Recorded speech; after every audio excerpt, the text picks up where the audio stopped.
O que acontece quando o relógio da vida para? Bom, para um investigador forense, é aí que outro relógio começa a contar. Hoje, a gente vai aprender a ler as horas nesse relógio um tanto macabro, decifrando a linguagem silenciosa que todo o corpo conta depois da morte. Essa é a pergunta, né? Aquela que assombra toda a cena de crime. E a resposta está na cronotanatologia, que é a ciência de determinar a hora da morte. É um quebra-cabeça fascinante. E cada peça, olha só, é uma mudança biológica que se inicia no último suspiro. E é essa linguagem que a gente vai decodificar juntos. Vamos ver como o corpo humano se transforma num relógio forense super preciso, cujos ponteiros se movem de maneiras previsíveis e que acabam revelando os segredos do tempo. Tudo começa logo nas primeiras horas. Assim que a morte ocorre, 3 mudanças sutis, mas absolutamente cruciais, começam a acontecer. Os peritos conhecem elas como a tríade da morte, e são as primeiríssimas pistas na linha do tempo. Este aqui é o primeiro sinal visível. Pensa bem, sem um coração para bombear o sangue, a gravidade assume o controle. O sangue simplesmente se acumula nas partes do corpo que estão para baixo, pintando um mapa roxo na pele que revela exatamente qual era a posição do corpo quando a vida parou. E essa informação é valiosíssima, porque depois de umas 12 horas, essas manchas se tornam fixas, elas não mudam mais de lugar. Imagina um caso de enforcamento. Se a lividez está fixada nas pernas, isso prova que o corpo ficou naquela posição por pelo menos meio-dia, o que solidifica uma parte vital da linha do tempo. Agora, vamos para o segundo fenômeno, o rigor mortis. É o famoso enrijecimento do corpo.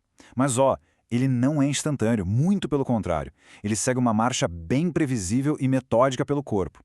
Essa progressão do rigor mortis é como um cronômetro para os investigadores, sabe?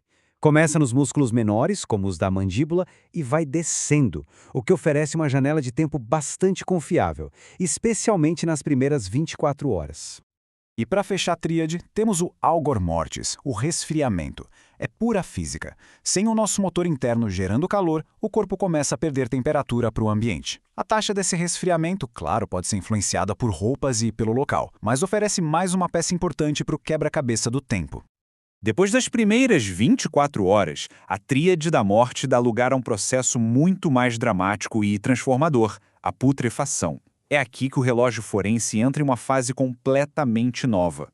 Apesar da aparência, a putrefação não é um processo caótico. Na verdade, muito pelo contrário, ela se desenrola em 4 fases bem distintas e previsíveis.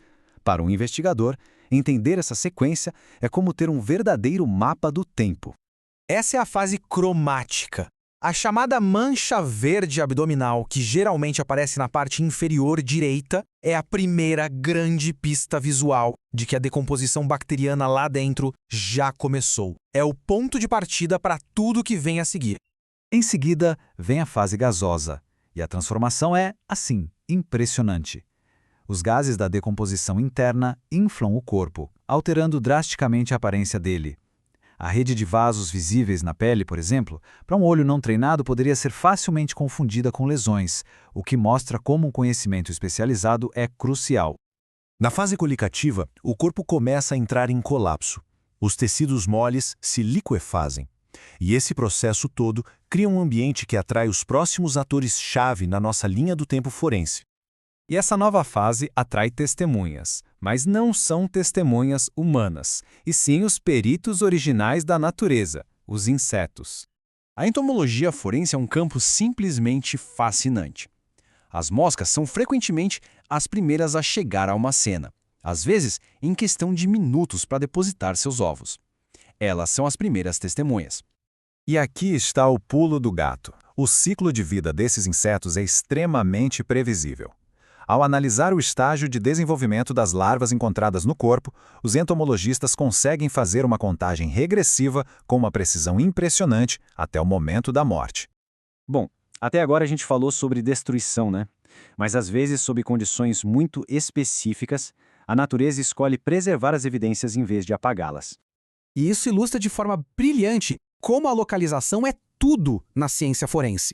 Dependendo se o ambiente é quente e seco ou úmido e argiloso, o corpo pode seguir caminhos completamente alternativos. Cada um desses estados de preservação conta uma história única sobre onde o corpo esteve. 5.300. Esse não é só um número. É a idade de um dos casos arquivados mais extraordinários que a natureza já nos presenteou.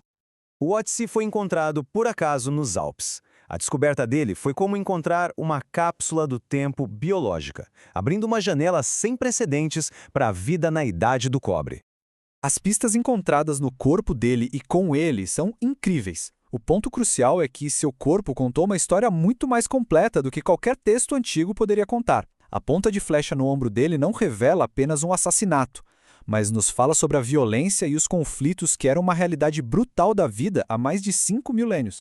Então, depois de ver todas essas peças, como a gente monta o quebra-cabeça? Vamos visualizar a linha do tempo forense completa, do primeiro minuto aos anos seguintes. Essa é a cronologia forense em resumo. Da nebulosidade nos olhos nas primeiras horas, passando pela rigidez e lividez, até o início da putrefação em 24 horas e, finalmente, a esqueletização. Cada etapa é um marcador de tempo, uma pista vital na investigação. No final, fica a reflexão. A ciência forense nos permite ler os capítulos mais recentes da história de um corpo. Mas o corpo humano é um arquivo vasto, que guarda a história da nossa dieta, das doenças e até dos nossos ancestrais. A questão que fica é: quais outros segredos ainda estão esperando para serem decifrados?